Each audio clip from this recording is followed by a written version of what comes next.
de Approximat séance 2. Alors j'insiste sur le fait que toutes ces rubriques, elles ne sont pas facultatives. À chaque fois, c'est un prétexte pour revoir ou voir certaines choses qu'on n'aura peut-être jamais le temps cette année de revoir. Donc faites-les bien.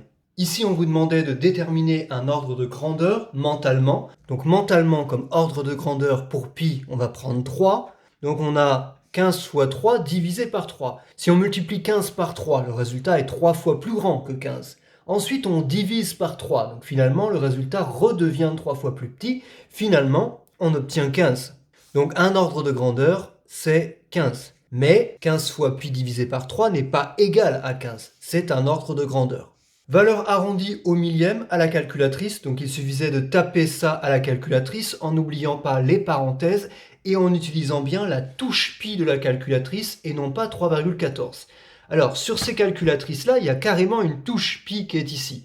Sur l'autre modèle que moi je ne possède pas, Casio, pi n'est pas une touche, mais une inscription qui est au-dessus d'une touche. Là, je vous montre. Par exemple, si je voulais accéder à l'inscription qui se trouve au-dessus de la touche x carré ici, il faudrait d'abord que j'appuie sur seconde et ensuite sur la touche. Eh bien, pareil sur les calculatrices Casio, pi est écrit au-dessus d'une touche. Il faut donc appuyer d'abord sur la touche seconde et ensuite sur la touche où il y a le symbole pi au-dessus.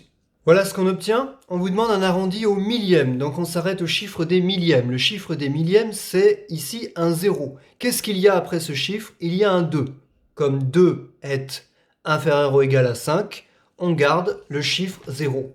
Donc 1676,210. J'insiste, ce 0, il faut le garder. Pourquoi? Si on n'avait pas écrit ce 0, on aurait eu 1676,21 et on aurait cru que vous n'avez arrondi que au centième. Alors que c'est faux. Vous avez arrondi au millième, mais le chiffre des millièmes est un 0. Ici, mentalement, ordre de grandeur de 2,98 c'est 3, ordre de grandeur de 7,03 c'est 7. Donc un ordre de grandeur de cette somme c'est 7 plus 3 soit 10. Ce qui est pratique puisque multiplier 0,047 par 10 revient à décaler sa virgule d'un rang vers la droite.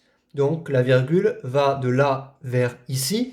On obtient donc environ 0,47 et c'est bien une valeur approchée au centième, puisque 7 est le chiffre des centièmes. Ici, il suffisait de taper ça à la calculatrice, en n'oubliant pas les parenthèses. 7 quarts ou 2 septièmes, vous pouvez les écrire sous forme de fraction, ou écrire 7 divisé par 4 ou 2 divisé par 7, ça revient au même.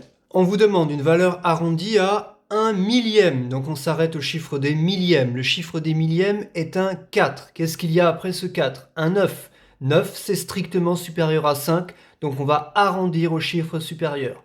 On aura donc environ moins 0,085. Alors, moins 5,1 plus 0,7. On va déjà effectuer l'addition, puisqu'on peut l'effectuer de tête. On additionne un nombre négatif et un nombre positif. C'est donc une addition de deux nombres de signes contraires. Moins 5,1 à la plus grande distance à 0. Le résultat va donc être négatif. Comme c'est une addition de deux nombres de signes contraires, pour trouver la distance à 0 du résultat, je soustrais les deux distances à 0. Je fais donc 5,1 moins 0,7. J'obtiens 4,4. Le résultat est donc moins 4,4. Alors, on vous demande un encadrement à l'unité de moins 4,4. Je vous rappelle ce que c'est. À l'unité, ça veut dire que le nombre qui est ici et le nombre qui est ici n'auront pas de chiffre après le chiffre des unités. Deuxième condition, il faut qu'entre ce nombre et ce nombre-là, il n'y ait qu'une unité, donc 1 d'écart. On ne peut pas, par exemple, avoir moins 8 ici et moins 3 ici. Il y aurait 5 unités d'écart. Moins 4,4. Attention, c'est un nombre négatif. Donc moins 4,4 qui est ici. Là, il y a le 0. Donc quel est le prochain entier à gauche de moins 4,4? Un entier qui est plus loin que 0. Donc il ne peut pas y avoir moins 4 ici, puisque moins 4 va être plus proche de 0. Moins 4 sera quelque part ici. Mon schéma n'est pas du tout à l'échelle. Donc moins 4 sera plus proche de 0, moins 5 plus loin. Donc le nombre moins 4,4 est strictement compris entre moins 5 et moins 4. Alors que bien sûr, plus 4,4 ou 4,4, lui serait compris entre 4 plus 4 et 5, ou plus 5. Voilà.